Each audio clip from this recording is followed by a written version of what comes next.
रामपुर नामक एक गांव में रामू नाम का एक गरीब किसान रहता था।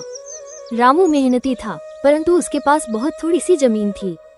उस जमीन से जितनी फसल होती वो उसके परिवार का पेट भरने के लिए भी मुश्किल से ही पूरी पड़ती थी।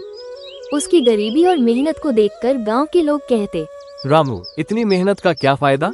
तुम्हारा भाग्य ही खराब है जो तुम इतना परिश्रम करने के बावजूद भी गरीब हो। ये सुनकर रामू थोड़ा उदास हो जाता, पर फिर भी वो मेहनत करना नहीं छोड़ता। एक दिन गांव में एक साधु आए। गांव के लोग उनकी बातें बड़े ध्यान से सुनते थे और उन्हें बहुत मानते थे। रामू भी उनके पास गया और अपनी गरीबी और मेहनत की कहानी सुनाई। साधु ने उसे ध्यान से सुना और फिर कहा, तुम्हारी मेहनत जरूर रंग लाएगी बेटा, बस धैर्य रखो और अपनी मेहनत को बढ़ाते रहो। कभी कभी हमारी मेहनत के फल का समय आना थोड़ा देर से होता है, परंतु मेहनत का फल निश्चित रूप से मिलता है।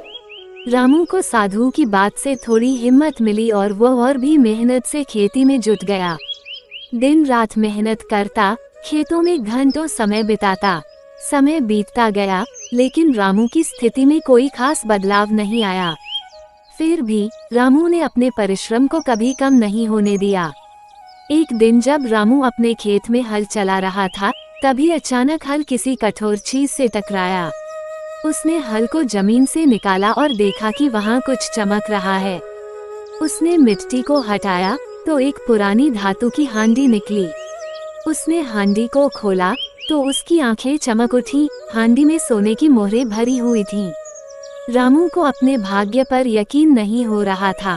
उसने साधु बाबा की बात को याद किया कि मेहनत का फल अवश्य मिलता है। रामू ने उन सोने की मोहरों से थोड़ी जमीन और खरीदी और बेहतर बीज और साधन जुटाए। अब उसकी फसल बहुत अच्छी होने लगी और कुछ ही सालों में वह एक समृद्ध किसान बन गया। उसकी मेहनत और भाग्य ने मिलकर उसका जीवन बदल दिया। इस घटना के बाद गांव के लोग भी उसकी तारीफ करने लगे और कहने लगे, देखो, मेहनत का फल मिलता ही है, बस धैर्य रखना जरूरी है। रामू ने अपनी मेहनत और धैर्य से सिद्ध कर दिया कि सच्ची लगन और परिश्रम से किस्मत भी हमारे साथ चलने लगती है। अगर आप सारे लोग इसी तरह का वीडियो देखना चाहते हैं तो मेरा चैनल को सब्सक्राइब और शेयर करना ना भूलें।